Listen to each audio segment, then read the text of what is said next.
નમસ્કાર પ્યારે દોસ્તો, ધોરણ 12 ફિઝિક્સ માં આગળ જઈએ તો ચેપ્ટર 5 માં આપણે સ્ટડી કર્યું હતું કાલે લાસ્ટ લેક્ચરમાં ડીપ એંગલ વિશેની વાત કરી. આજે ચુંબકત્વના પ્રકારો ભણવા છે. દ્રવ્ય ચુંબકના પ્રકારો એટલે કે ચુંબકત્વની દ્રષ્ટિએ દ્રવ્યના પ્રકાર. એને ટાઇટલ હું ડીપમાં થોડું વિસ્તૃત ટાઇટલ આપું તો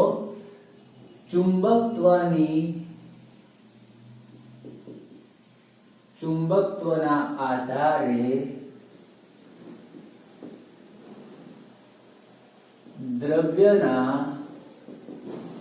પ્રકાર. ચુંબકત્વના આધારે દ્રવ્યના પ્રકાર. ચાલો ત્યાં મિત્રો ધ્યાનથી સાંભળજો. પ્રકાર કોના?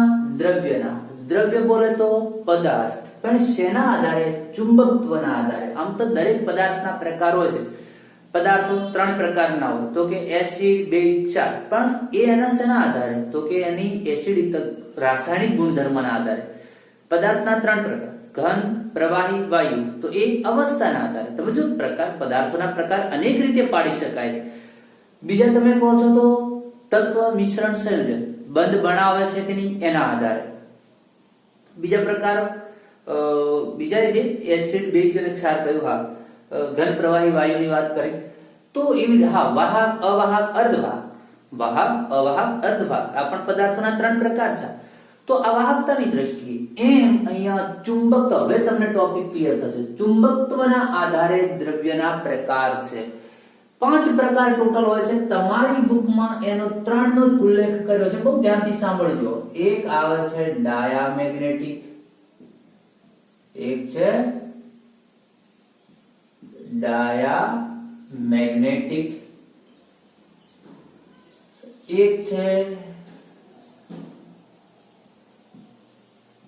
પેરામેગ્નેટિક, એક છે ફેરોમેગ્નેટિક. ચાલો, 3 પ્રકારના પદાર્થ છે: ડાયામેગ્નેટિક, પેરામેગ્નેટિક, ફેરોમેગ્નેટિક.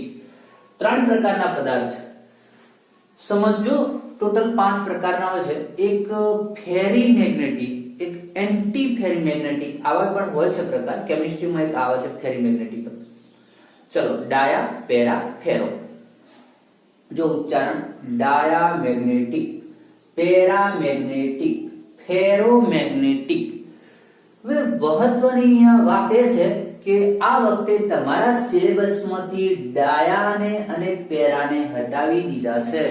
એને તમારા સિલેબસમાં નથી રાખવામાં આવ્યા. ફેરોમેગ્નેટિકને તમારા સિલેબસમાં રાખવામાં આવેલ છે. પણ મિત્રો, કેટલાક લોકોની કોમેન્ટ હતી કે સર કેન્સલ થઈ ગયું છે તો આને તમે ન ભણાવતા, જેથી કરીને આપણો સિલેબસ વધારે ચાલે. વાત 100% મિત્રો સાચી છે. મારો પ્રયત્ન પણ એવો જ છે. પણ કેટલીક વાત તો મારે તમને બેઝિક માહિતી ન આપું ને તો એના વગર તમે જે ટોપિકો છે એ ન તમે સમજી શકો. કેન્સલ કરાવવાના તો કરી દીધા મિત્રો. એ લોકો તો હવે કોઈ ધ્યાન ના રાખે કે આ નહીં આવડે એમને, કે જે કરવું છે કરશે, એ લોકોને લડશે એ લોકો જાતે. હવે તમે જો આ ફેરોમેગ્નેટિક આપણા સિલેબસમાં છે, પણ ફેરોમેગ્નેટિકને સમજવો તો થોડી પેરાની માહિતી હોવી જોઈએ. બરોબર? શું કામ હોવી જોઈએ? કારણ કે એમાં જ આવે છે. ફેરોમેગ્નેટિકમાં જ આપણે અભ્યાસ કરીશું. ફેરોમેગ્નેટિક ઉપર ચુંબકીય ક્ષેત્રની અસર અને ફેરોમેગ્નેટિક ઉપર તાપમાનની અસર. अब ફેરોમેગ્નેટિક ઉપર તાપમાનની અસર ભણવું હોય તો ફેરોમેગ્નેટિકને ગરમ કરવામાં આવે તો એ પેરા બને. હવે ફેરો પેરા કઈ રીતે બને, એ પેરાનું નોલેજ હશે તો ખબર પડશે મિત્રો કે કેમ પેરા હવે બની ગયો, એ પેરા છે એવું કઈ રીતે કહી શકાય.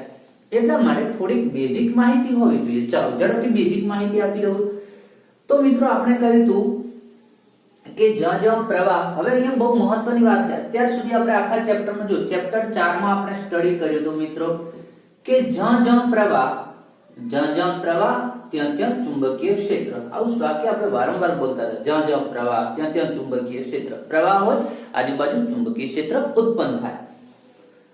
તો આપણને થાય કે પેલા કાળા ડિબંગ ચુંબકો જમીનમાંથી મળતા હોય છે, એમાં તો કોઈ પ્રવાહ નથી. તો એ ચુંબકીય ક્ષેત્ર આવ્યું ક્યાંથી? કારણ કે પ્રવાહ વગર ચુંબકીય ક્ષેત્ર શક્ય નથી મિત્રો. તો પૃથ્વીનું મેં એક સમજાવ્યું હતું કે પેલા આયનોના પ્રવાહના કારણે આપણને ચુંબકીય ક્ષેત્ર મળે છે પૃથ્વીને. પણ આ ધારો કે કાળા રંગના ચુંબકો આપણે જોયા છે અથવા લોખંડમાંથી બનાવેલા કેવા પણ ચુંબકો તમે જોયા છે, તો ત્યાં તો કોઈ પ્રવાહ છે જ નહીં. તો એ બધા ચુંબકો કેમ બને છે એ પણ આપણે આની અંદર વાત કરીશું. ચાલો મિત્રો, તો ઝડપથી ઘણું કામ કરવાનો પ્રયત્ન કરીએ થોડું. તો ધ્યાનથી સાંભળો. ડાયા, પેરા અને ફેરો ત્રણે ત્રણ પ્રકારના પદાર્થો બનેલા તો શેના હશે? પરમાણુના હશે. ધ્યાનથી સાંભળો. ચાલો હવે હું તમને થોડી વાત સમજાવી દઉં કે પરમાણુને ચુંબકીય ક્ષેત્ર હોઈ શકે છે મિત્રો. હોય જ એવું નથી કીધું, ક્યારેક ન પણ હોય. પણ પરમાણુ હોય તો ધ્યાનથી સાંભળજો. ન્યુક્લિયસ, એની આજુબાજુ ઇલેક્ટ્રોનની કક્ષકો. તો ઇલેક્ટ્રોન, પરમાણુની અંદર ઇલેક્ટ્રોન ભ્રમણ કરતા હોય. ઇલેક્ટ્રોન ભ્રમણ કરતા હોય એટલે પ્રવાહનું નિર્માણ થાય. અને પ્રવાહનું નિર્માણ થાય તો યાદ કરો, જ્યાં જ્યાં પ્રવાહ ત્યાં ત્યાં ચુંબકીય ક્ષેત્ર. જ્યાં જ્યાં પ્રવાહ ત્યાં ત્યાં ચુંબકીય ક્ષેત્ર. તો જ્યાં પરમાણુ હોય ત્યાં ચુંબકીય ક્ષેત્ર હોય. ચુંબકીય ક્ષેત્ર તો પરમાણુને ચુંબકીય ક્ષેત્ર હોય. તમે કહો તો હોવું જ જોઈએ, કાયમ માટે હોવું જોઈએ નહીં. ક્યારેક શું થાય છે કે અહીંયા યુગ્મ ઇલેક્ટ્રોન હોય. બાહ્યતમ કક્ષકમાં કેવા ઇલેક્ટ્રોન? અંદરની કક્ષકમાં યુગ્મ હોય, પણ બાહ્યતમ કક્ષકમાં યુગ્મ ઇલેક્ટ્રોન હોય. તો બંનેનું ભ્રમણ તમને ખબર છે કે ઉલટી દિશામાં હોય, જેના કારણે જેટલું ચુંબકીય ક્ષેત્ર બહાર નીકળે એટલું ચુંબકીય ક્ષેત્ર અંદર જાય. એના કારણે પરિણામી ચુંબકીય ક્ષેત્ર નાશ પામી જાય. તો બધા જ પરમાણુમાં ચુંબકીય ક્ષેત્ર હોય એવું જરૂરી નથી. કેટલાક પરમાણુમાં ન પણ હોય. જે પરમાણુને ચુંબકીય ક્ષેત્ર હોય તો એને n હોવાનું. અહીંયા ચુંબકીય ક્ષેત્ર નીકળે, આ s મેં કહ્યું જે બાજુ ચુંબકીય ક્ષેત્ર નીકળે એ બાજુ n હોય, જે બાજુ અંદર દાખલ થાય એ બાજુ s હોય. છોકરાઓ, હું જે બોલી નીકળી જાઉં આમાં કઈ લખવા જેવું ખાસ છે નહીં, કારણ કે આ ચેપ્ટર માંથી કોઈ થિયરી તમને પૂછવામાં આવવાની નથી. એટલે હું જે બોલી નીકળી જાઉં છું અને મિત્રો તમે થોડું નોંધ કરતા રહેજો. તો પરમાણુમાં જો યુગ્મ ઇલેક્ટ્રોન હોય તો તેને ચુંબકીય ક્ષેત્ર હોતું નથી. પણ અયુગ્મ ઇલેક્ટ્રોન હોય તો ચુંબકીય ક્ષેત્ર હોય. ચુંબકીય ક્ષેત્ર હોય તો પરમાણુ ડાયપોલ બની જાય. શું બની જાય મિત્રો? પરમાણુ ડાયપોલ બની જતી હોય છે, કારણ કે n અને s હોય. ચાલો મિત્રો, તો હવે ધ્યાનથી સાંભળજો. તો ડાયા, પેરો અને ફેરો ને સમજો. આટલી વાત સમજી લીધી છે. પરમાણુને ચુંબકીય ક્ષેત્ર હોઈ શકે, ક્યારેક ન હોઈ શકે. તો હવે ડાયાની થોડીક માહિતી આપી દઉં. ડાયા મેગ્નેટિક પદાર્થ એટલે આમ તો આપણા સિલેબસમાંથી કેન્સલ ન થયા હોય તો બહુ મહત્વના ટોપિકો છે બધા. ચલો, ડાયા મેગ્નેટિક પદાર્થ એટલે એવો પદાર્થ કે જે પદાર્થના પરમાણુમાં ચુંબકીય ક્ષેત્ર હોતું નથી. એવા પરમાણુ માંથી પદાર્થ બનેલો હોય કે જેમાં પરમાણુમાં ચુંબકીય ક્ષેત્ર હોતું નથી. એટલે આપણે ફિઝિક્સની ભાષામાં ડાયરેક્ટ થોડી ટેકનિકલ વ્યાખ્યા આપી દઉં. જે પદાર્થના પરમાણુમાં કાયમી ડાયપોલ હોતી નથી એવા પદાર્થને ડાયા મેગ્નેટિક કહે છે. તમારી બુકમાં એના નામ પણ છો. આને કહેવાય અનુચુંબકીય, આને કહેવાય પ્રતિચુંબકીય, એવા ગુજરાતી નામ હોય છે. તો જે પરમાણુ લખી લેજો કોઈને. ડાયા મેગ્નેટિક એટલે જે પદાર્થના પરમાણુમાં કાયમી ડાયપોલ મોમેન્ટ હોતી નથી એવા પદાર્થને ડાયા મેગ્નેટિક પદાર્થ કહે છે. કેમ નહીં હોતું એનું કારણ સમજાઈ ગયું છે. બાહ્યતમ કક્ષકમાં કેવા ઇલેક્ટ્રોન હશે? યુગ્મ ઇલેક્ટ્રોન હશે. યુગ્મ ઇલેક્ટ્રોન હોવાના કારણે એનું પરિણામી ચુંબકીય ક્ષેત્ર B શું થઈ જશે? 0. એટલા માટે એમાં કાયમી ચુંબકીય ક્ષેત્ર હોતું નથી. પણ મહત્વની વાત જો, આને હું ભણાવું પણ છું અને ડીપમાં પણ ભણાવતો નથી, કારણ કે થોડી તમને માહિતી મળી જાય એટલા માટે.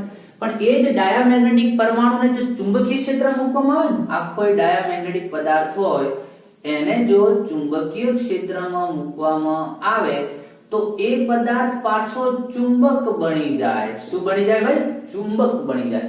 પણ પાછું જો ચુંબકીય ક્ષેત્ર લઈ લેવામાં આવે ને, પાછું ચુંબકીય ક્ષેત્ર હટાવી લેવામાં આવે તો એનું ચુંબકીય ક્ષેત્ર પાછું શૂન્ય થઈ જાય. પાછું હવે કેમ થાય, શું એ ટોપિક કેન્સલ કરેલો છે, હું બહુ નહીં સમજાવું તમને મિત્રો. આટલું થોડું ધ્યાનમાં રાખજો. ડાયામેગ્નેટિકના પરમાણુમાં કાયમી ડાયપોલ મોમેન્ટ હોતી નથી. જો એને ચુંબકીય ક્ષેત્ર મૂકવામાં આવે તો પરમાણુ ડાયપોલ બને, પછી બધા પરમાણુ એક દિશામાં ગોઠવાય અને એ પોતે ચુંબક બની જાય. પણ પાછું જો ચુંબકીય ક્ષેત્ર લઈ લેવામાં આવે તો પાછું એનું ચુંબકીય ક્ષેત્ર નાશ પામે. હતો એવો ને એવો. ચાલો, આ વાત હતી ડાયામેગ્નેટિકની. પેરામેગ્નેટિકની વાત બહુ સારી છે. પેરામેગ્નેટિક જો ડાયાના પરમાણુમાં ચુંબકીય ક્ષેત્ર પર ડાયપોલ મોમેન્ટ હોતી નથી. પેરાની વાત કરીએ તો પેરામેગ્નેટિક પદાર્થ એટલે એવો પદાર્થ મિત્રો કે જેના પરમાણુમાં ડાયપોલ મોમેન્ટ હોય છે, કાયમી એ પરમાણુ ડાયપોલ જ કેમ બનતું છે? કોઈ ઇલેક્ટ્રોન હોતો છે, કોઈ કારણથી ચુંબકીય ક્ષેત્ર રહી જતું, બીજા કારણો હોય છે ચુંબકીય ક્ષેત્ર રહી જવાના. તો એવા પરમાણુમાંથી બનેલો પદાર્થ કે જેના પરમાણુમાં કાયમી ડાયપોલ મોમેન્ટ હોય છે, એવા પદાર્થને પેરામેગ્નેટિક પદાર્થો કહે છે. તો પછી પેરામેગ્નેટિક પદાર્થ કેવો હશે? ચુંબક ના. જોજો, બહુ મહત્વની વાત છે. પદાર્થ આખો પદાર્થ એવો હોય, ધારો કે આટલો તમે ટુકડો લીધો, આ પેરામેગ્નેટિક પદાર્થનો ધારો કે આટલો તમે મોટો ટુકડો લીધો, પેરામેગ્નેટિક છે. કયો પદાર્થ છે ભાઈ? પેરામેગ્નેટિક. પેરામેગ્નેટિક પદાર્થ છે. આખો ટુકડો પદાર્થનું ચુંબકીય ક્ષેત્ર શૂન્ય છે, પણ દરેક પરમાણુનું ચુંબકીય ક્ષેત્ર નોટ ઇક્વલ ટુ 0. દરેક પરમાણુ, એક પરમાણુ તમારો ચુંબકીય ક્ષેત્ર છે, કણ કણ શંકર છે. ચાલો, તો કંકર શંકર છે, એટલે કે દરેક પરમાણુ ચુંબક છે, ડાયપોલ મોમેન્ટ છે, પણ આખા પદાર્થમાં ચુંબકીય ક્ષેત્ર હોતું નથી. તમે કહો છો આમાં થોડું ઇન્ટરેસ્ટ જાગ્યો, કેમ નથી હોતું? ભલે ટોપિક કેન્સલ થયેલો છે, પણ થોડુંક સમજાવ્યું. એનું રીઝન એ છે કારણ કે તો જ તમને મિત્રો સમજાશે ફેરોમેગ્નેટિક. પેરામેગ્નેટિક પદાર્થમાં દરેક પરમાણુ ચુંબકીય ક્ષેત્ર હોય છે.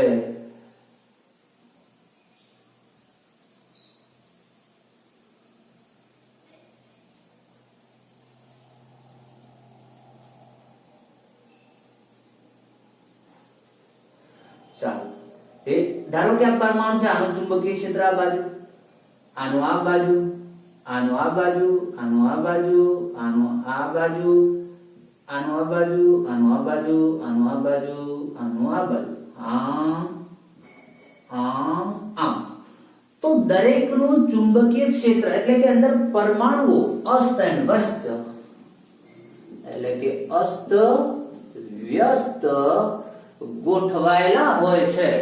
પેરામેગ્નેટિક પદાર્થમાં એક પરમાણુ ચુંબક છે, કંકર શંકર છે, પણ એ પરમાણુઓ અસ્ત વ્યસ્ત ગોઠવાયેલા હોવાના કારણે મિત્રો, એ પરમાણુ અસ્ત વ્યસ્ત ગોઠવાયેલા હોવાના કારણે અંદર એકબીજાનું ચુંબકીય ક્ષેત્ર શું કરે? કેટલું ઉપર હોય, કેટલું નીચે હોય, કેટલું આમ હોય, આમ હોય. પરિણામી આખા પદાર્થનું ચુંબકીય ક્ષેત્ર શૂન્ય થઈ ગયું. ખબર પડી કે ના પડે? ઓકે. તો આવા પદાર્થને પેરામેગ્નેટિક પદાર્થ કહે છે. ચાલો, એટલું ક્લિયર થયું કે પેરામેગ્નેટિકમાં દરેક પરમાણુની ચુંબકીય ક્ષેત્ર છે, મતલબ દરેક પરમાણુ કાયમી ડાયપોલ મોમેન્ટ ધરાવે છે, પણ એ ડાયપોલો અસ્તવ્યસ્ત ગોઠવાયેલી હોવાના કારણે આખો પદાર્થ ચુંબકીય ક્ષેત્ર બની શકતો નથી મિત્રો. તો આ છે આપણા પેરામેગ્નેટિકની વાત. હવે ધ્યાનથી સાંભળજો, થોડી ઉપરથી માહિતી આપું પણ મજા આવશે, થોડો ખ્યાલ આવી જશે તમને. હવે તમે કહો સર આને ચુંબકીય ક્ષેત્રમાં મૂકવામાં આવે તો શું થાય? જોઈએ, પેરામેગ્નેટિક પદાર્થને ચુંબકીય ક્ષેત્રમાં મૂકવામાં આવે તો એડવાન્સ શીખી લો. આટલું ભણ્યા પછી તમે થોડી મારી રીત સમજી ગયા છો. કોઈ પણ વસ્તુ એડવાન્સ સમજાવી દેતો હું તમને, એ ધ્યાનમાં રાખવાનું. ચુંબકીય ક્ષેત્રમાં જો તમે કોઈ ચુંબકીય ડાયપોલને મૂકો તો એના ઉપર લાગે ટોર્ક. કેટલું લાગે ટોર્ક? ટોર્ક લાગે m cross b, mb sin theta જેટલો ટોર્ક લાગે. એટલે કે n ઉપર અપાકર્ષણ, s ઉપર આકર્ષણ, ડાયપોલ થઈ જાય સીધી. ડાયપોલ સીધી થઈ જાય, બધી ચુંબકીય ક્ષેત્રની દિશામાં ગોઠવાઈ જાય. ઓકે, તો હવે ધ્યાનથી સાંભળજો. આ પેરામેગ્નેટિક પદાર્થને જો ચુંબકીય ક્ષેત્ર આપવામાં આવે મિત્રો, આ પેરામેગ્નેટિક પદાર્થને ચુંબકીય ક્ષેત્ર આપવામાં આવે, જો આપણે ડીપમાં ભણવાનો હોત અને આપણા માટે હાલ જો એ સિલેબસમાં હોત તો આપણે મિશનરી ઇફેક્ટ ને બીજું બધું ભણવાના હતા. ચાલો, પણ જેટલું જરૂર છે એટલું કહી દઈશ મિત્રો તમને. ચાલો, તો ચુંબકીય ક્ષેત્ર મૂકવામાં આવે તો જો આ ડાયપોલ છે, એના ઉપર ટોર્ક લાગશે. ડાયપોલ છે, ટોર્ક લાગશે. બધી ડાયપોલો ઉપર ટોર્ક લાગશે અને બધી આખા પદાર્થની ડાયપોલો એક દિશામાં ગોઠવાશે. ભાઈ, દરેક પરમાણુની ડાયપોલ એક દિશામાં ગોઠવાશે. તો દરેક પરમાણુની એક ડાયપોલ એક દિશામાં ગોઠવાશે. આખા પદાર્થમાં શું થશે? ચુંબકીય ક્ષેત્ર રેખાઓ નીકળશે અને અહીંયા દાખલ થશે. તો આ રીતે દરેકનું ચુંબકીય ક્ષેત્ર નીકળીને અહીંયા દાખલ થશે, એટલે અહીંયા n અને s રચાશે. આખો પદાર્થ મિત્રો ચુંબક થઈ જશે. તો આ રીતે પેરામેગ્નેટિક પદાર્થના પરમાણુમાં પાછું જો કેવી વાત આવી છે. પરમાણુમાં ચુંબકીય ક્ષેત્ર છે, દરેક પરમાણુ ચુંબક છે, પણ અસ્તવ્યસ્ત ગોઠવાયેલા હોવાના કારણે દરેક પરમાણુ ચુંબક છે એનો મતલબ ડાયપોલ છે, કારણ કે ડાયપોલને ચુંબકીય ક્ષેત્ર હોય ને એટલે દરેક પરમાણુ ચુંબક છે પણ આખો પદાર્થ ચુંબક નથી. કેમ? અસ્તવ્યસ્ત ગોઠવાયેલ છે. હવે એને મૂકો ચુંબકીય ક્ષેત્રમાં, બધી ડાયપોલો ગોઠવાય એક દિશામાં, બધી ડાયપોલો એક દિશામાં ગોઠવાતા આખો પદાર્થ બને ચુંબક. તો આ થઈ વાત એની પેરામેગ્નેટિક. તો પેરામેગ્નેટિક પદાર્થ ચુંબક બની ગયો. પણ હજુ આગળ એક સ્ટેપ, જો આ ચુંબકીય ક્ષેત્ર લઈ લેવામાં આવે તો એમાંથી ચુંબકીય ક્ષેત્રમાંથી હટાવી લેવામાં આવે તો પેરામેગ્નેટિક ને, તો પાછું જે તમારું વાતાવરણનું તાપમાન છે, જે વાતાવરણમાં ઉષ્ણ તાપમાન છે, એટલા તાપમાનના કારણે એટલું તાપમાન ઇનફ છે આ પેરામેગ્નેટિક નો નાશ કરવા માટે, એટલે કે ચુંબકનો નાશ કરવા માટે પાછા પરમાણુઓ અંદર અસ્તવ્યસ્ત દોલનો કરે. They collide with each other and vibrate helter and skelter here and there, up and down, so that its magnetic field will be destroyed. પાછા એ પરમાણુઓ અસ્તવ્યસ્ત થશે, એના કારણે એ ચુંબકીય જે પરમાણુ અસ્તવ્યસ્ત છે તાપમાનના કારણે ક્યાંક ના ક્યાંક દોલનો કરીને અથડામણ કરીને અસ્તવ્યસ્ત થઈ જશે. આ તો આપણે બહુ દૂર દોર્યા બહુ ખીચોખીચ પરમાણુઓ છે, એ બધા પરમાણુઓ પાછા અસ્તવ્યસ્ત થાય. હતો એમને એમ જો ચુંબકીય ક્ષેત્ર લઈ લેવામાં આવે તો પેરામેગ્નેટિક પદાર્થનું ચુંબકીય ક્ષેત્ર પણ નાશ પામે છે, જે ડાયામાં પણ એવું જ થતું હતું મિત્રો. તો હવે મને એમ કહો કે આપણે જે કંપનીમાં ધારો કે કેટલાક ચુંબકો બનતા, બધા જમીનોમાંથી નથી મળતા, કેટલાક ચુંબકો બનાવવા પડતા હોય, કારણ કે ચુંબકો તો કેટલા હજારો ટન ચુંબકની જરૂર પડે છે. તો એટલા બધા ચુંબકો કઈ કંપનીમાં અરે ભાઈ જમીનમાંથી નથી મળતા, બનાવવામાં આવે છે. તો આ ચુંબકો બનાવવા માટે કઈ ડાયામેગ્નેટિક ને પેરામેગ્નેટિક ને એમનો તો ઉપયોગ થાય છે ને, એટલું તો મિત્રો તમે સમજી શકો છો, કારણ કે એ તો બધા ચુંબકીય ક્ષેત્રમાંથી લઈ લેવામાં આવે, એમનું ચુંબકીય ક્ષેત્ર તો નાશ પામી જતું હોય, એટલે એમનો ઉપયોગ થઈ શકે એમ નથી. ચાલો હવે પેરામાં ખબર પડી, પેરાના પરમાણુમાં ચુંબકીય ક્ષેત્ર હોય પણ અસ્તવ્યસ્ત હોય, આખો પદાર્થ ચુંબક હોતો નથી, પણ એને ચુંબકીય ક્ષેત્ર મૂકવામાં આવે, પદાર્થ ચુંબક બની જાય, પણ પાછું એનું ચુંબકીય ક્ષેત્ર લઈ લેવામાં આવે, તેનું ચુંબકીય ક્ષેત્ર નાશ પામે. આટલા સુધીની વાત. આગળ જઈએ.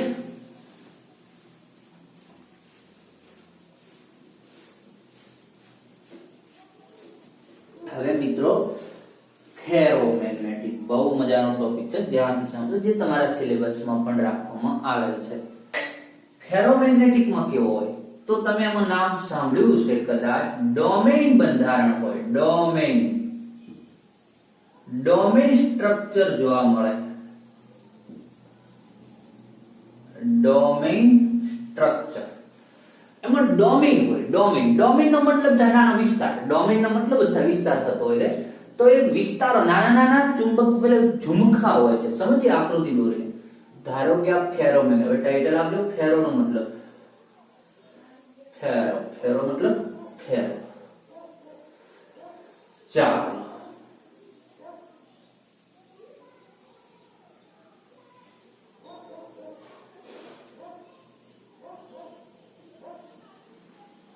આમાં શું હોય છે, કેટલાક જો એક આ ડોમેઇન છે જેમાં ધારો કે ચુંબકીય ક્ષેત્રની દિશા આ બાજુ છે, કેટલાકની આ બાજુ છે, કેટલાકની આ બાજુ, કેટલાકની આ બાજુ, કેટલાકની આ બાજુ.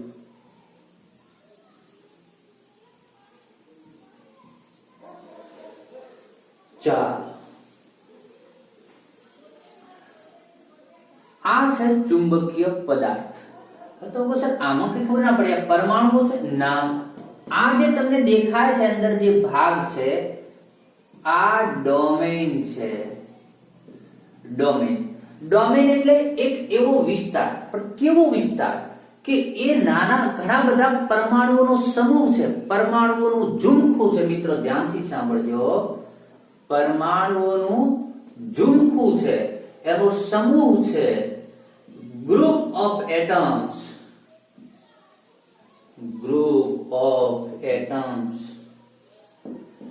એક એવો સમૂહ છે, એક એવો વિસ્તાર છે કે જેમાં ઘણા બધા પરમાણુઓ એક દિશામાં ગોઠવાયેલા હોય. ધ્યાનથી સાંભળજો, ધારો કે આ ડોમેઇન છે, એક પરમાણુ નથી, ઘણા બધા અસંખ્ય, અંદર 10⁻11 જેટલા પરમાણુઓ છે મિત્રો, ઓછા નથી હોતા. 10⁻11 એટલે બહુ ગણવા નથી, બહુ ક્યાં પહોંચી જાય. આવા અસંખ્ય પરમાણુઓ એક દિશામાં ગોઠવાય બધા, અને એક દિશામાં ગોઠવાઈને ઝુમખું બન્યું. એક ડોમેઇન થયો એટલે એમનું ચુંબકીય ક્ષેત્ર આખા ડોમેઇનનો તો એક જ દિશામાં હોવાનું. ઓકે, હવે કોઈ બીજો ડોમેઇન હશે જેમાં બધા પરમાણુ આ રીતે ગોઠવાશે, એનું ચુંબકીય ક્ષેત્ર આ બાજુ બનતું હશે. આમ દરેક આખા એક ડોમેઇનમાં અસંખ્ય 10⁻11 જેવા પરમાણુ હોય છે. એ ઝુમખાની દિશા એક દિશામાં હોય છે જેને આપણે ડોમેઇન કહીએ છીએ. હવે દરેક, તો આનો મતલબ થયો શું થયો, તો ફેરોમેગ્નેટિક ની વ્યાખ્યા એ છે મિત્રો, એની સમજ એવી છે દરેક પરમાણુમાં ચુંબકીય ડાયપોલ હોય છે. દરેક પરમાણુ ડાયપોલ હોય, એમાં ડોમેઇન ની દરેક પરમાણુની વાત કરું, પરમાણુ ડાયપોલ છે અને એ બધી ડાયપોલો એક દિશામાં ગોઠવાઈને એક ઝુમખું એક સમૂહ બનાવે જેને ડોમેઇન કહેવાય. એટલે ડોમેઇનને પણ ચુંબકીય ક્ષેત્ર છે, ડોમેઇનને પણ ચુંબકીય ક્ષેત્ર છે. દરેક પરમાણુ ડાયપોલ છે, એ ડાયપોલોના સમૂહથી ડોમેઇન બને છે. દરેક ડોમેઇનમાં પણ ચુંબકીય ક્ષેત્ર છે, પણ ડોમેઇન બધા અસ્તવ્યસ્ત ગોઠવાયેલા હોવાના કારણે પરિણામી ચુંબકીય ક્ષેત્ર શૂન્ય થઈ જાય છે. ધ્યાનથી સાંભળજો. તો ફેરોમેગ્નેટિકના દરેક પરમાણુમાં ડાયપોલ, દરેક ડોમેઇનમાં પણ ચુંબકીય ક્ષેત્ર છે એટલે ડોમેઇન પણ ડાયપોલ છે, પણ આ ડોમેઇન અસ્તવ્યસ્ત ગોઠવાયેલા હોવાના કારણે આખા પદાર્થનું ચુંબકીય ક્ષેત્ર શૂન્ય થઈ જાય છે મિત્રો. ચલો આટલા સુધી આ આપણે આ શું સમજ્યા, દરેક પદાર્થમાં જેમ સમજતા હતા ને ડાયમંડ પેરોમો કે ભાઈ પદાર્થ નેચરલી કેવો હોય છે, તો નેચરલી આ ટાઈપનો પડ્યો હોય છે. નેચરલી આવી રીતે આ ફેરોમેગ્નેટિક પદાર્થ પડ્યો હોય છે. હવે એના ઉપર આપણે જોવું છે ચુંબકીય ક્ષેત્રની અસર. શું જોવી છે, તો કે ફેરોમેગ્નેટિક, હવે ટાઇટલ આપજો, પહેલા લખી દો ફેરોમેગ્નેટિક, એની મેં સમજ આપી. હવે આપણે લખીશું ફેરોમેગ્નેટિક પર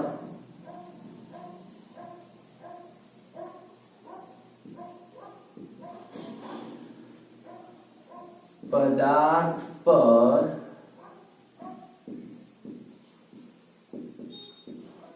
તાપમાનની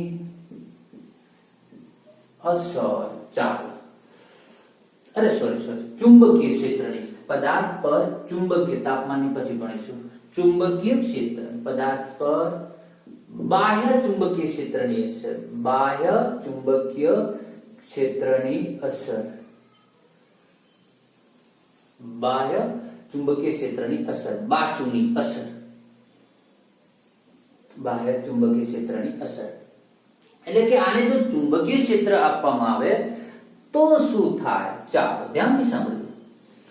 આને આપીએ ચુંબકીય ક્ષેત્ર મિત્રો. ટાઇટલ લગાવી દો. મારી જોડે જગ્યા બહુ ઓછી છે ભાઈ, જગ્યા ક્યાં મળે છે ભાઈ લોકોને, બોલો. ચાલો, ચુંબકીય ક્ષેત્ર એને બહારથી આપી દો. ચુંબકીય ક્ષેત્રમાં જો મૂકવામાં આવે તો પેલા જે ડોમેઇન, ધારો કે આની વાત કરું હું, આ જે ડોમેઇન છે એની અંદર અસંખ્ય પરમાણુ હતા આ રીતે, દરેકનું ચુંબકીય ક્ષેત્ર આ રીતે હતું. એ દરેક પરમાણુની ડાયપોલ ઉપર લાગશે ટોર્ક. ટોર્ક લાગવાના કારણે એ ડાયપોલ ગોઠવાશે ચુંબકીય ક્ષેત્રની દિશામાં. તો એ પરમાણુ ચુંબકીય ક્ષેત્રની દિશામાં ગોઠવાશે. પેલો એક દિવાલ આ છે ને, આ ડોમેઇન વચ્ચેની દિવાલો કહેવાય, જ્યાંથી ડોમેઇનના પરમાણુઓની દિશા અલગ પડતી હોય ત્યાંની દિશા દિવાલ કહેવાય. તો દિવાલ આગળનો એક પરમાણુ ગોઠવાશે એટલે ડોમેઇન તૂટશે. ક્યાંથી તૂટશે, દિવાલ આગળથી તૂટશે. ત્યારબાદ એક પરમાણુ, અહીંયા રહેલો પરમાણુ, ધારો કે આ બે પરમાણુ હતા, એ અહીંયા રહેલો પરમાણુ ધારો કે આ સીધો થઈ જશે તો બાકી જોડે રહેલા પરમાણુને પણ શું મળશે, જગ્યા મળશે સીધા થવાની. તો એ પણ સુરેખ ગોઠવાશે. એ પણ શું થશે, સુરેખ ગોઠવાશે. ચાલો, તો દરેક પરમાણુ આ રીતે સુરેખ ગોઠવાતો જશે તો આખો ડોમેઇન શું થશે ભાઈ, તૂટીને ચુંબકીય ક્ષેત્રની દિશામાં ગોઠવાશે. આવું એક ડોમેઇન નું નહીં થાય, દરેક ડોમેઇન નું થશે. અહીંયા જે ડોમેઇનના પરમાણુ હતા તો આ જે જોડે દિવાલ જોડે છે એ આમ પણ ગોઠવા, ધીમે ધીમે આખો ડોમેઇન ગોઠવ, સમજી શકો છો તમે. આમ દરેક ડોમેઇનમાં રહેલા પરમાણુઓ ચુંબકીય ક્ષેત્રની દિશામાં ગોઠવાશે. તો આમ અંતે આખો પદાર્થ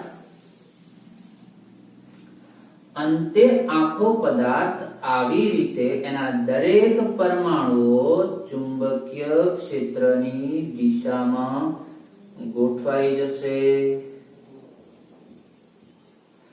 આખા પદાર્થમાં પરમાણુ ચુંબકીય ક્ષેત્રની દિશામાં ગોઠવાશે. આખો પદાર્થ શું બની ગયો? એક ડોમેન થઈ ગયું. ડોમેન એટલે શું? એવા પરમાણુનો સમૂહ કે જેમાં આ બધા ચુંબક દરેક પરમાણુ એક દિશામાં ગોઠવાય. આખો પદાર્થ શું બની ગયો? આખો પદાર્થ ડોમેન બની ગયો મિત્રો. શું બની ગયો? આખો પદાર્થ ડોમેન બની ગયો. એક ડોમેન બની ગયો. તો એમાં શું બની ગયું? ચુંબકીય ક્ષેત્ર ઉત્પન્ન થયું અને આખો પદાર્થ ચુંબક તરીકે કામ કરે છે. તો આપણે શું ભણ્યા? જો ફેરોમેગ્નેટિક પદાર્થને ચુંબકીય ક્ષેત્રમાં મૂકવામાં આવે તો ડોમેન તૂટી બધા પરમાણુઓ એક દિશામાં ગોઠવાય આખો પદાર્થ ચુંબક બને છે. આની આપણે વાત કરી મિત્રો. ચલો ખબર પડી ગઈ છે આટલી વાતમાં. ઓકે, હવે શું? હવે આપણે શું લઈશું? હવે ચુંબકીય પેલા જેમ ડાયામ અને પેરામ એમ કહેતા જેમ બહારથી ચુંબકીય ક્ષેત્ર લઈ લેવામાં આવે તો તમે કહો પાછા પરમાણુ અસ્તવ્યસ્ત થશે. ના, આ બસ ફેરોમેગ્નેટિક અહીંયા થોડો પેલા કરતા ડિફરન્ટ છે. પેલા કરતા અહીંયા એ ડિફરન્ટ છે. કોના કરતા? ડાયા અને પેરા કરતા. એટલે એનું મહત્વ છે. એટલે એને સિલેબસમાં રાખ્યો છે. એનું મહત્વ છે એટલા માટે કામનો ખરો ને. હવે એનું ચુંબકીય ક્ષેત્ર નાશ નથી પામતું. જો એને તમે ચુંબકીય ક્ષેત્રમાંથી લઈ લો એટલે કે બહારનું ચુંબકીય ક્ષેત્ર હટાવી દો તો પણ ચુંબકીય ક્ષેત્ર 0 થતું નથી. તો એ પોતે ચુંબક રહી જાય. તો હવે ધ્યાનથી સાંભળજો કે ફેરોમેગ્નેટિક પદાર્થનો ઉપયોગ એક કાયમી ચુંબકો બનાવવા માટે થાય છે. જ્યારે આપણે ચુંબકોની જરૂર પડતી હોય, કંપનીમાં બીજે જ્યારે કઈ ચુંબકોની જરૂર પડતી હોય ત્યારે ડાયા, પેરા અને ફેરો એ ત્રણમાંથી કયા પદાર્થમાંથી ચુંબકો બનાવવામાં આવતા છે? ફેરોમાંથી. કારણ કે એને ચુંબકીય ક્ષેત્રમાં મૂકી ચુંબક બનાવ્યા પછી એનું ચુંબકીય ક્ષેત્ર નાશ નથી પામતું, જ્યારે પેલા બધાનું તો નાશ પામી જાય. તો ફેરોમેગ્નેટિક તો ટાઇટલ લખજો નીચે. વાક્ય લખજો. ફેરોમેગ્નેટિક પદાર્થનું આખી જેવું જે બુલેટ સ્ટોરી લખતા રહેજો, થોડા વાક્ય લખતા રહેજો. એને ચુંબકીય ક્ષેત્ર મૂકવામાં આવે, ડોમેન ગોઠવાય, બધા પરમાણુ એક દિશામાં ગોઠવાય. બાજુમાં આવી આકૃતિ દોરી દો. ત્યારબાદ ચુંબકીય ક્ષેત્ર લઈ બાહ્ય ચુંબકીય ક્ષેત્ર હટાવતા પણ એ પોતે ચુંબકીય ક્ષેત્ર ધરાવે છે. તેનું ચુંબકીય ક્ષેત્ર નાશ પામતું નથી. ધ્યાનથી સાંભળજો. હવે આ ફેરોમેગ્નેટિક પદાર્થને ચુંબકીય ક્ષેત્રમાં મૂકી અને ચુંબક બનાવવામાં આવે તો એની અંદર ચુંબકીય ક્ષેત્ર રહી જાય. પણ બહારથી ચુંબકીય ક્ષેત્ર હટાવી લેવામાં આવે મિત્રો તો એનું ચુંબકીય ક્ષેત્ર જે હતું એટલું નથી થતું, થોડું ઓછું થઈ જાય. જો ધ્યાનથી જાઓ, મેં કહ્યું કે બહારથી ચુંબકીય ક્ષેત્ર હટાવી લેવામાં આવે તો એનું ચુંબકીય ક્ષેત્ર નાશ પામે. નાશ નથી પામતું, ચુંબકીય ક્ષેત્ર રહી જાય. પણ એટલું ના, થોડું ઓછું થઈ જાય. તમે કહો આવરે કેવું ઓછું થઈ જાય તો બીજું ક્યાં જતું છે? એનું રીઝન એ છે કે તમે ચુંબકીય ક્ષેત્ર હટાવી લીધું. પહેલા એ થાય તમને કે જરા કેમ બધા અહીંયા પેલા બધામાં ડાયામાં પેરામાં બધે અસ્તવ્યસ્ત પાછા પરમાણુ થઈ જતા, અહીંયા કેમ નથી થતા? એક હાઈ ડેન્સિટી છે. અહીંયા ઘણા બધા પ્રશ્નો ઉદ્ભવે કે સર આ ડોમેન કેમ હોય છે? ડોમેન સમજવું, ડોમેન કેમ હોય છે સમજવું ને બહુ એક હાઈ લેવલનું ફિઝિક્સ છે. ક્વોન્ટમ મિકેનિક્સની બ્રાન્ચ છે મિત્રો. બીજી વાત એ છે કે અહીંયા આપણને પરમાણુ કેમ અસ્તવ્યસ્ત નથી થતા? હાઈ ડેન્સિટી વાળો પદાર્થ છે કે જે પરમાણુઓ હવે એમને અસ્તવ્યસ્ત થવું હોય તો એ થઈ શકતા નથી. એટલા મજબૂતાઈથી ગોઠવાઈ જતા છે કે ડાયપોલ હવે એ પાછા અસ્તવ્યસ્ત થઈ નથી શકતા. એક તો એ કારણ છે. તો ચુંબકીય ક્ષેત્ર ઓછું શું કામ થાય છે? કેમ એટલું નથી રહેતું? હવે એનું વાત કરીએ. ચુંબકીય ક્ષેત્ર લઈ લઈએ તો વાતાવરણની એના ઉપર અસર થવાની, એટલે કે વાતાવરણનું જે તાપમાન છે, વાતાવરણનું તાપમાન જે રે એ તાપમાનના કારણે પરમાણુઓ થોડા દોલન કરશે. શું કરશે મિત્રો? દોલન કરશે. થોડા અસ્તવ્યસ્ત થઈ જશે. આવી રીતે થશે. કેટલાક પરમાણુ ઉપર નીચે આમ દોલન કરે. જોજો હાવ જીરો એકબીજાની વિરુદ્ધમાં નથી આવી ગયા.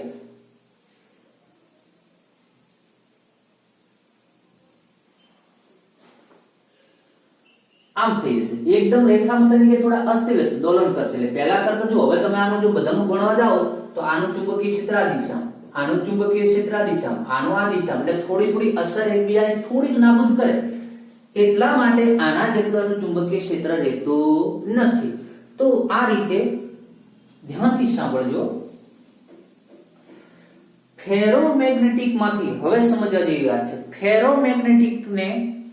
ફેરોમેગ્નેટિક ઉપર આપાત કરેલું બાહ્ય ચુંબકીય ક્ષેત્ર લઈ લેવામાં આવે તો એની અંદર જે કંઈક ચુંબકીય ક્ષેત્ર રહી જાય છે એ બાકી રહી ગયેલા ચુંબકીય ક્ષેત્રને કહેવામાં આવે છે રિટેન્ટિવિટી. ધ્યાનથી સાંભળો, રિટેન્ટિવિટી એ રહી ગયેલા ચુંબકીય ક્ષેત્રનું મૂલ્ય છે રિટેન્ટિવિટી. હવે જેટલી રિટેન્ટિવિટી વધારે હોય એટલું સારું કે ઓછી હોય એટલું સારું? વધારે હોય એટલી સારું. કેમ? જેટલી રિટેન્ટિવિટી વધારે છે એનો મતલબ કે આને ચુંબક બનાવ્યા પછી પોતે વધારે ચુંબકીય ક્ષેત્ર રાખે છે. એટલા માટે રિટેન્ટિવિટી જેટલી વધારે એટલું ચુંબકીય ક્ષેત્ર વધારે. ખબર પડે કે નહીં? ઓકે. હવે ધ્યાનથી, હવે તાપમાનની અસર. આ ચુંબકીય ક્ષેત્રની વાત સમજાઈ ગઈ છે મિત્રો, બહુ મહત્વની વાત હતી. હવે સમજીએ કે ભાઈ પેલો ફેરોમેગ્નેટિક નેચરલી કેવો પડ્યો છે ડોમેન સાથે, એ જોઈ લીધું. ફેરોમેગ્નેટિક ઉપર તાપમાન અને ચુંબકીય ક્ષેત્ર મૂકવામાં આવે તો એ પણ જોઈ લીધું કે હવે કેવી વર્તણૂક કરે છે. ફેરોમેગ્નેટિક ને તાપમાન આપ્યું નેચરલી, આ ચુંબકમાં મૂક્યા પહેલાની વાત છે. નેચરલી ફેરોમેગ્નેટિક ને જેમ ચુંબકીય ક્ષેત્ર મૂક્યો અને એની જેમ આપણે વાત સમજ્યા એવી રીતે આ જે પેલો ડોમેન વાળો જે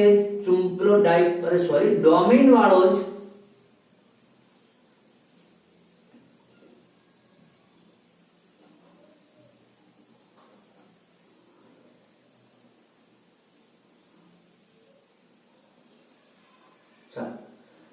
કોઈનું ચુંબકીય ક્ષેત્ર, કોઈનું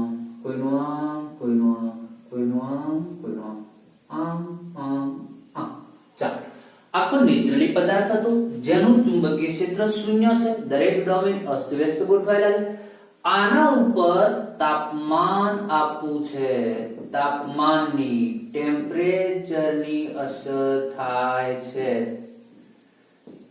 applying the temperature, what happen? Look at see. ચાલો ધ્યાનથી સાંભળજો. તો હવે જો આ ફેરોમેગ્નેટિક પદાર્થને તાપમાન આપવામાં આવે, ચુંબકીય ક્ષેત્રને નેચરલી ફેરોમેગ્નેટિકને ઓન્લી તાપમાન ગરમ કરવામાં આવે, તો ગરમ કરવામાં આવે તો પેલા પરમાણુ ટોર્કની પેલા ચુંબકીય ક્ષેત્રમાં ટોર્કના રીતે સીધા ગોઠવાતા હતા. અહીંયા બધા ગરમ કરશો અસ્તવ્યસ્ત થશે, દોલન કરશે. અંદર બધા પરમાણુ ડોમેન અથડામણ ડોમેન કરી શું થશે? ડોમેન તૂટી જશે. ડોમેન તૂટી એક દિશામાં તો ગોઠવાય ને ભાઈ, તાપમાનનું કામ તો છે અસ્તવ્યસ્ત કરવાનું. એટલે બધા જ પરમાણુ કોઈ આમ હશે, કોઈ આમ હશે, કોઈ આમ હશે, કોઈ આમ હશે, કોઈ આમ, કોઈ આમ, કોઈ આમ, કોઈ આમ, આમ આમ આમ આમ. ચાલો, કોઈ પરમાણુ આ રીતે છે, કોઈ આ રીતે છે, કોઈ આ રીતે, આમ આમ.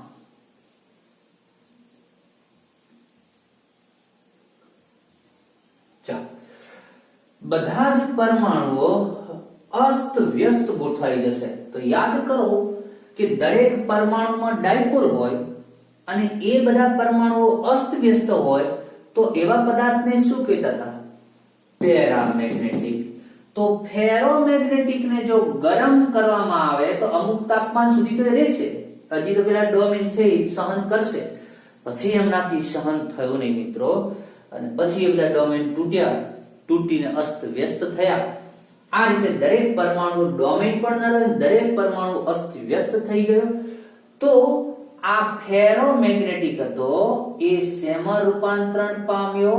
પેરામાં રૂપાંતરણ પામ્યો. ફેરોમાંથી પેરામાં રૂપાંતરણ થાય છે. ઓકે, ચાલો હવે બીજી વાત મિત્રો ધ્યાનથી સાંભળજો. હવે જે તાપમાન અમુક તાપમાન સુધી ફેરો બદલાતો નથી, પણ તાપમાન વધારતા એ ફેરોમાં રૂપાંતરણ પામ્યો. તો જે તાપમાને પેરામેગ્નેટિકમાં રૂપાંતરણ પામે તેને ક્રાંતિ તાપમાન કહે છે. શું કહે છે ભાઈ? ક્રાંતિ તાપમાન કહે છે, ક્રિટિકલ ટેમ્પરેચર કહે છે. ચાલો, તો ફેરોને ગરમ કરતા એ પેરામાં રૂપાંતરણ પામે છે. તો આ એક હતી આપણી એની વાત. હજી થોડીક વાત છે કે ચલો એક વખત એડવાન્સ થોડું કહી રાખું કે આ ફેરોમેગ્નેટિક ને ચુંબકીય ક્ષેત્રમાં મૂકીને એને જે ચુંબક બનાવવાની જે પ્રક્રિયા છે, એટલે કે મેગ્નેટ બનાવવાની પ્રક્રિયા છે, તેને મેગ્નેટાઇઝેશનની ઘટના કહે છે. શું કહે છે? મેગ્નેટાઇઝેશનની. જે આપણે નેક્સ્ટ લેક્ચરમાં ભણવાના છીએ મેગ્નેટાઇઝેશન અને મેગ્નેટાઇઝેશન તીવ્રતા. તો ડાયા, પેરા, ફેરો અહીંયા વાત કરી, ફેરોની થોડી ડીપમાં વાત કરી દીધી મિત્રો, પેરાની પણ જરૂર હતી એટલી વાત કરી છે. પેરામાં એક સૂત્ર આવે છે પણ એ તમને સિલેબસમાં નથી એટલે મેં એ થોડું મેથેમેટિકલમાં નથી પાડ્યા, પણ જરૂર હતી એટલી વાત થોડી કરી દીધી. તો આજના લેક્ચરને મિત્રો આટલા સુધી રાખું છું. મળીએ નેક્સ્ટ લેક્ચરમાં. નેક્સ્ટ લેક્ચરમાં આપણે હિસ્ટેરેસિસ સાયકલ એક ફેરોમાં જે આલેખ આવે છે થોડો દોરવાનો તમે જોયો હશે બુકમાં જોશો તો કે આલેખની કોઈ ચર્ચા નથી કરી, પણ આ તો કઈ રાખું છું નેક્સ્ટ લેક્ચરમાં આપણે આવું થોડું ભણવાના છીએ. તમારી જે આવી હિસ્ટેરેસિસ સાયકલ છે તે અને મેગ્નેટાઇઝેશન, આ રીતે આપણું નેક્સ્ટ લેક્ચરમાં કદાચ ચેપ્ટર પૂરું થઈ જશે. એક્સરસાઇઝમાં બે જ એક્ઝામ્પલ રાખ્યા છે, બાકીનું આખું એક્સરસાઇઝ કેન્સલ કરેલું. બે એક્ઝામ્પલ જે પણ થિયોરિટિકલ વાંચવાના છે એ તમે જોઈ લેશો. તો નેક્સ્ટ લેક્ચરમાં આપણે ચેપ્ટર પૂરું કરી દઈશું. તો આજના લેક્ચરને આટલે રાખી મળીએ મિત્રો નેક્સ્ટ લેક્ચરમાં.